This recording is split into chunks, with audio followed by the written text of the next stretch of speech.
আসসালামু আলাইকুম। আমার চ্যানেলে তোমাদের সবাইকে আরও একবার ওয়েলকাম জানিয়ে আজকের ভিডিওটি শুরু করছি। কাছে এবং দূরে যেখান থেকেই আমার ভিডিওটি দেখছো, আশা করছি আল্লাহ তাআলার অশেষ রহমতে সবাই খুব ভালো আছো। আলহামদুলিল্লাহ, আমরাও অনেক ভালো আছি।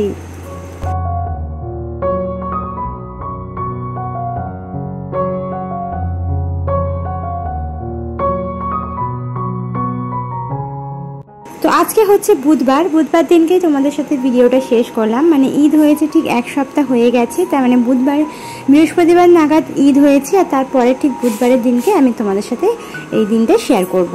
তো বেসিক্যালি আগে মানে বুধবার দিনকে আমি হঠাৎ করে বিকেলবেলা আমার বাপের বাড়িতে গিয়েছিলাম, তো সেটাই তোমাদের সাথে শেয়ার করবো। মানে আজকের হঠাৎ করে বেরিয়েছিলাম, তো কোনো প্ল্যানিং ছিল না, কোনো কিছু ছিল না। হঠাৎ করেই মানে দিদিরা, আমার যে বোনেরা রয়েছে, তারা ফোন করে বললো যে আমরা সবাই আসছি, তুই কি আসবি? তো বললাম সবাই যাচ্ছে, আমি বা কেন বাদ যাব। তো সে কারণে হঠাৎ করে প্ল্যানটা হয়েছে, হঠাৎ করেই চলে গেছিলাম। তো আমি কিন্তু এখনও পর্যন্ত কিছু জানতাম না যে এরকমভাবে যাব।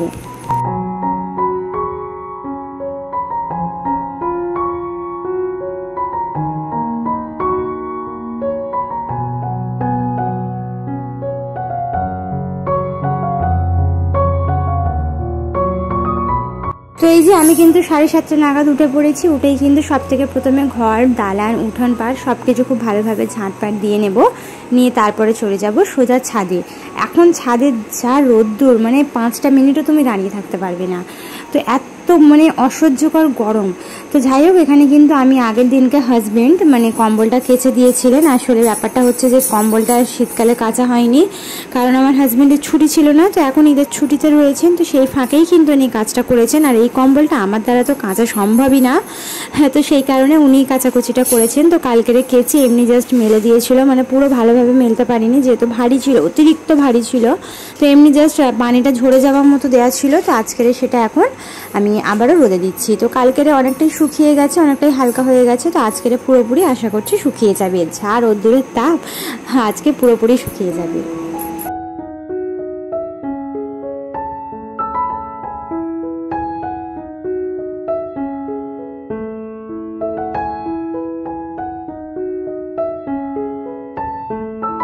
তো ছাদ থেকে নামার পথে এখানে কিন্তু একটু ডাঁটা পেরে নিচ্ছি। তো মা বললেন যে একটু ডাঁটা পেরে নিয়ে আসবে, আজকে রান্না হবে। তো মাই রান্না করবেন, তো সেই জন্য আমি ডাঁটাটা পেরে নিলাম, গরুর মাংস দিয়ে রান্না হবে। তো এসে কিন্তু এখানে বোতলগুলো আমি ধুয়ে নেব। থালাবাটি অলরেডি আমি ধুয়ে ফেলেছি, জামা কাপড় অলরেডি আমি ধুয়ে নিয়েছি। অল্প কিছুটা জামা ছিল, বেশি জামা কাপড় ছিল না, যেহেতু গরম পড়ে গেছে। মেয়েও খুব একটা হিসু করে না, খুব অল্পই হিসু করে, মানে 2-3 বার হয় কি না হয় এরকম একটা ব্যাপার। আর আমি মাঝে মাঝে ওকে হিসুতে পটিতে বসিয়ে করিয়ে নিই, তো সে কারণে ওনার খুব একটা কাপড় বেরোয় না। তো এখানে বোতলগুলো সবগুলোই খালি হয়ে গেছিলো, তো ভাবলাম আগে বোতলগুলো সব ধুয়ে দিই, তারপরে অন্য কাজে যাব।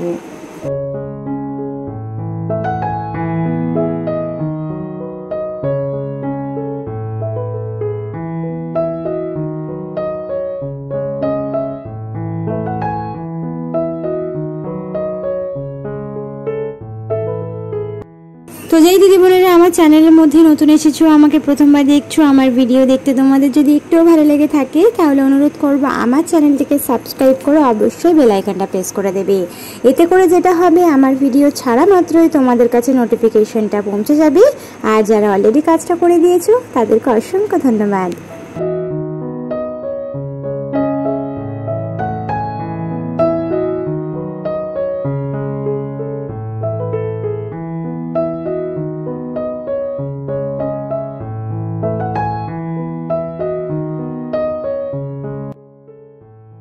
তো বোতল পাটগুলো ধুয়ে নেবার পর তারপর চলে এলাম রান্না করতে। তবে রান্না একেবারেই ডাইরেক্টলি আসেনি, তার আগে কিন্তু মেয়েকে একটু খাইয়ে দিয়েছি। স্কুল থেকে যে খিচুড়ি পাওয়া যায় না, তো সেই খিচুড়ির একটু খাইয়ে দিলাম, দিলে কিন্তু এখনও খেলা করবে, সেই ফাঁকেই কিন্তু আমি রান্নাটা সেরে ফেলবো। তো এখানে কিন্তু রান্নাটা বসিয়ে দিয়েছি। তো আবারও কিন্তু কাঠের উনানের আমার রান্না শুরু হয়ে গেছে। তো রোজার মাস ছিল বলেই কিন্তু আমি কাঠের উনানের ছুটি নিয়েছিলাম, আর সেই রোজার মাস বা তার অনেক দিন আগে থেকেই আমি আর কাঠের উনানে রান্না করছিলাম না। আর সেই জন্যই কিন্তু এত পরিমাণে প্লাস্টিক, মানে এত মানে কাঠকুটো বলতে পারো, জড়ো হয়ে গেছে। তো সেগুলো না পুড়িয়ে আর উপায় নেই। তো এমনি হয় না, বাড়িতে যখন আমরা কোনো খাবার দাবার বা কোনো প্যাকেট, এগুলো তো আমরা ইউজ প্রত্যেকবারই করি, মানে খাবার দাবার আনার ক্ষেত্রে। তো সেক্ষেত্রে কিন্তু অনেকটা পরিমাণে প্লাস্টিক, অনেক কিছুই বেরিয়ে যায়। আর সেগুলো কিন্তু যারা কাঠের উনানে রান্না করে না, তাদের ক্ষেত্রে চিন্তা নেই, তারা তো ফেলেই দেয়। তবে আমি জানি, আমি যেহেতু কাঠে রান্না রান্না করি সেগুলো জমিয়ে রাখলে আমারই কাজে আসবে। তো সেগুলো আমি ফেলে দিইনি, সেগুলো সবগুলোই আমি জমিয়ে জমিয়ে রেখে দিয়েছিলাম। আর সিঁড়ির নিচে একেবারে ভর্তি হয়ে গেছে। তো সেগুলোকেই কিন্তু পুড়িয়ে পুড়িয়ে একেবারে শেষ করে দেওয়ার পর যখন কাঠকুটোগুলো একেবারে শেষ হয়ে যাবে তখন কিন্তু আমি আর কাঠের উনানে রান্না করব না। তো আর যেগুলো মোটা মোটা কিছু কাঠ আমার ছাদের মধ্যে রয়েছে সেইগুলো কিন্তু আমি রেখে দিয়েছি আমার বকরা ঈদ বলতে পারো, যে ঈদের সময় কিন্তু আমার কোরবানির ঈদের সময় আমার কাজে লাগবে। তো মাংস জাল টাল দেওয়ার জন্য, তো সেগুলো আমি রেখে দিয়েছি। তো ওখানে কিন্তু রান্নাবান্না আমি ভাতটা বসিয়ে দিয়েছিলাম, তারপর বাকি রান্নাটা মাই করলেন। তো মা রান্নাবান্নাটা কমপ্লিট করলেন আর আমি চলে এলাম ঘরে। তো ঘরটা মুছে নিয়ে তারপর কিন্তু আমি গোসল করতে চলে যাব। তারপরে কিন্তু তোমাদের সাথে দেখা হচ্ছে।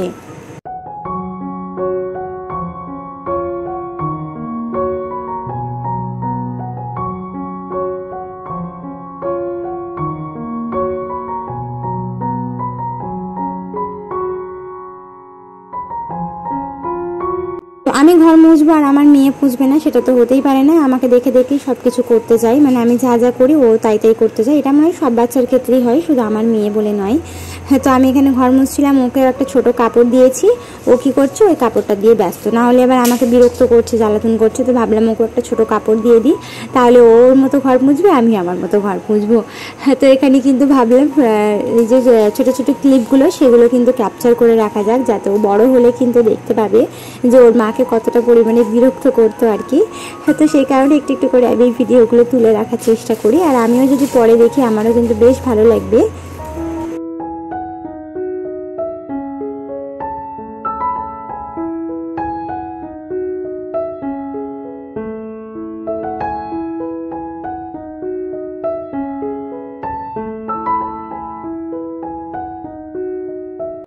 তো আমি কিন্তু লাঠি দিয়েই ঘর মুছে থাকি, তবে মাঝে মাঝে না হাত দিয়ে পুঁছতেও ভালো লাগে।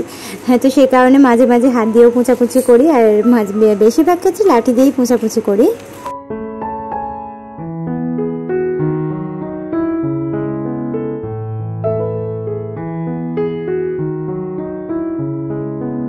তো এই যে গোসলটা সেরে চলে এলাম খাওয়া দাওয়া করতে। তো প্রথমে মেয়েকে খাইয়ে দিয়েছি, তারপর আমি খেতে বসেছি। আর আমার মেয়ের জন্য আমি আলাদাভাবে আর কোনো কিছু রান্না করি না, আমি ঘরে যে ভাত তরকারি রান্না করি ওকে কিন্তু আমি সেটাই খাইয়ে দিই।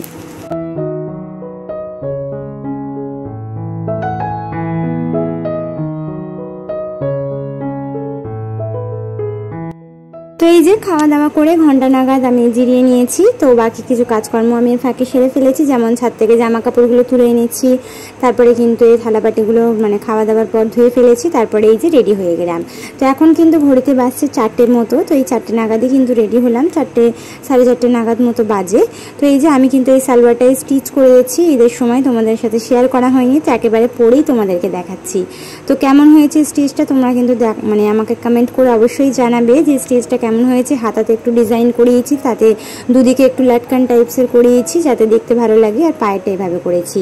তো এই যে এবারে কিন্তু আমি মেয়ে এবং হাজবেন্ড বেরিয়ে যাব। হ্যাঁ, তো ওখানে গিয়ে তোমাদের সাথে দেখা হচ্ছে।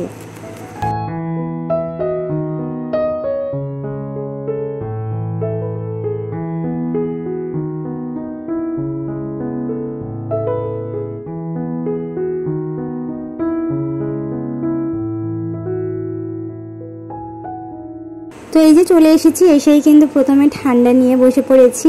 তো ভাবলাম একটু ক্যামেরাটা এবারে অন করা যাক। তো আমি যে একা এসেছি না, এই যে আমার সামনে বসে আছে আমার জিজু আর আমার দিদি। তো আমার জিজু বলতে আমার যেই জিজুটার বাড়ি হচ্ছে সেই আমি গিয়েছিলাম, গিয়ে তোমাদের সাথে ব্লগ শেয়ার করেছিলাম এই চড়িয়াল বজবজের ওখানে। তো সেই দিদিটা আগে চলে এসেছে, আমার পরে এসেছে। তারপর আরও একটা দিদি এসেছিলো, তারপর আর আমি ক্যামেরা অন করাই হয়নি, কারণ এত গল্প নিয়ে ব্যস্ত হয়ে পড়েছিলাম তাই ভুলে গেছি।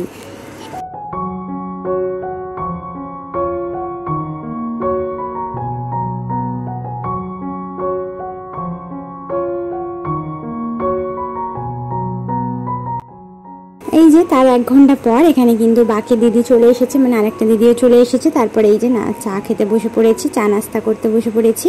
তো এখানে কিছু শুকনো খাবার আর সাথে চা দিয়ে কিন্তু নাস্তাটা সেরে নেব, নিয়ে তারপর আবারও কিছুক্ষণ গল্প করে বাড়িতে চলে যাব। হ্যাঁ, তো আমার আমি বাড়িতে এসেছি 9টা নাগাদ, গিয়ে যে 4টে সাড়ে 4টে মোটামুটি 5টা নাগাদই ধরতে পারো, 5টা নাগাদ গিয়েছিলাম আর বাড়িতে এসেছি 9টার সময়। তো তার ফাঁকে কিন্তু দিদিদের সঙ্গে গল্প ছিল, হাসি ঠাট্টা মজা যা হয় আর কি, সব বোনেরা একসঙ্গে হলে তোমরা বুঝতেই পারছো নিশ্চয়ই। তো সে সবই চলেছে।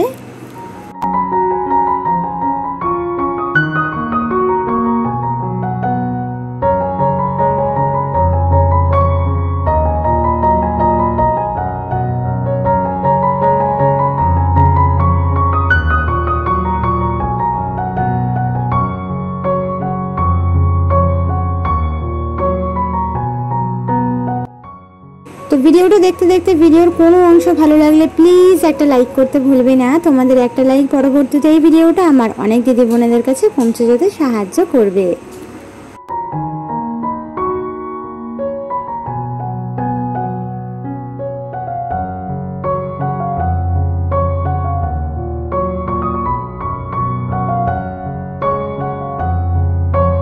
তো বাবার বাড়ি যাওয়ার পর মেয়েকে নিয়ে আমার কোনো টেনশনই ছিল না, কারণ ওখানে সবাই বাচ্চারা ছিল, মানে আমার দিদির মেয়েরা ছিল, আমার দিদির ছেলেরা ছিল। তো ওদের সঙ্গে ও খেলতে এতটাই ব্যস্ত হয়ে গেছে যে আমার কথা ভুলেই গেছে। হ্যাঁ, তো সেই কারণে ওকে নিয়ে আমার কোনো টেনশন হয়নি। তো ভাবলাম তোমাদের সাথে একটু শেয়ার করি। তো এই যে দিদিটা, আমার বলেছিলাম দুটো ছেলে, একটা দিদির আমার ওপরে, তার ওপরে দিদিটার। তো এই যে বড় ছেলেটার সঙ্গে এখনও খেলতে বসেছে, তো বোতল নিয়ে খেলছে। তো ভাবলাম একটুখানি ভিডিও শ্যুট করা যাক, হয়তো তোমাদের ভালো লাগতে পারে, কারণ তোমরা বলো যে আমায়রাকে ভিডিওর মধ্যে তুমি দেখাও না। হ্যাঁ, তো সেই কারণে।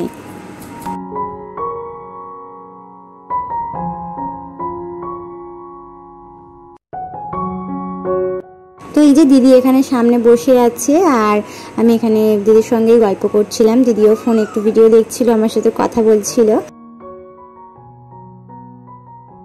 এখান থেকে 9টা নাগাদ বাড়িতে গিয়ে তারপরে কিন্তু আর কিছুই করিনি। তো আজকের ভিডিওটা কিন্তু এইভাবেই আমি শেষ করব। আশা করছি পরবর্তী ভিডিও পর্যন্ত তোমরা সবাই সুস্থ থাকবে, ভালো থাকবে। আল্লাহ হাফিজ, আসসালামু আলাইকুম।